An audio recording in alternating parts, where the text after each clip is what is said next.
صلاۃ التسبیح یہ بڑی عظیم الشان عبادت ہے۔ نبی پاک صلی اللہ علیہ وسلم نے اپنے چچا جان حضرت عباس رضی اللہ تعالی عنہ کو خاص طور پر اس کی ترغیب دی، اور کم از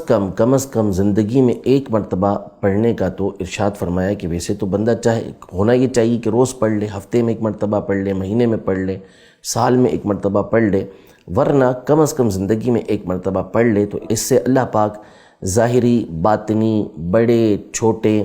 گناہوں کو معاف فرما دیتا ہے۔ یہ فضیلتیں حدیث پاک کے اندر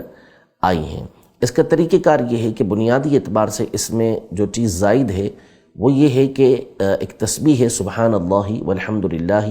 ولا الہ الا اللہ واللہ اکبر۔ یہ تسبیح 300 مرتبہ پڑھنی ہے۔ اس کا طریقہ کار یہ ہوتا ہے، نفل صلاۃ التسبیح کی نیت کر کے جب اللہ اکبر کہیں گے تو پہلی رکعت کے اندر ثنا پڑھنی ہوتی ہے، تو ثنا پڑھنے کے بعد 15 مرتبہ یہ تسبیح پڑھنی ہے سبحان اللہ والحمد للہ ولا الہ الا اللہ واللہ اکبر۔ اب اگر آپ اکیلے نماز پڑھ لیں تو اعوذ باللہ بسم اللہ، پھر اس کے بعد سورۃ الفاتحہ اور سورت ملائیں گے، پھر اس کے بعد 10 مرتبہ یہی تسبیح پڑھنی ہے۔ اور اگر امام کے پیچھے آپ نماز پڑھ لیں تو پھر امام صاحب قرات کریں گے اور آپ نے توجہ سے سننا ہے، اور جب امام صاحب قرات مکمل کر لیں گے تو 10 مرتبہ یہی تسبیح پڑھیں گے، پھر رکوع میں جائیں گے، رکوع کی تسبیح پڑھنے کے بعد 10 مرتبہ یہی تسبیح پڑھنی ہے، پھر قومے میں کھڑے ہوں گے تو اس میں بھی 10 مرتبہ یہ تسبیح پڑھیں گے، پھر سجدے میں جائیں گے، سجدے کی تسبیح ادا کرنے کے بعد 10 مرتبہ یہ تسبیح پڑھنی ہے۔ سجدے کے 2 سجدوں کے درمیان جو بیٹھتے ہیں جسے جلسہ کہا جاتا ہے،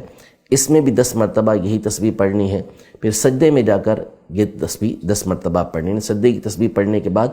پھر یہ 10 مرتبہ تسبیح پڑھیں گے، تو یوں یہ ایک رکعت کے اندر 75 مرتبہ 75 ٹائمز یہ آپ کی تسبیح مکمل ہو گئی۔ اب آپ دوسری رکعت شروع کریں گے تو اس میں ثنا نہیں ہے، تو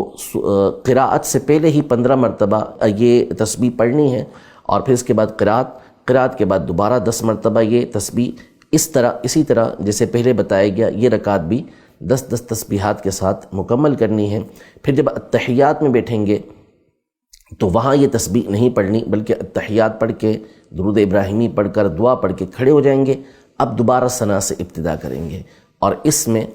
ثنا پڑھنے کے بعد دوبارہ 15 مرتبہ یہ تسبیح پڑھی جائے گی، قرات ہوگی، پھر اس کے بعد 10 مرتبہ، یوں 75 مرتبہ تیسری رکعت کے اندر بھی اسے پورا کیا جائے گا۔ چوتھی رکعت میں بھی قراءت سے پہلے 15 مرتبہ، قراءت کے بعد 10 مرتبہ، رکوع میں 10 مرتبہ،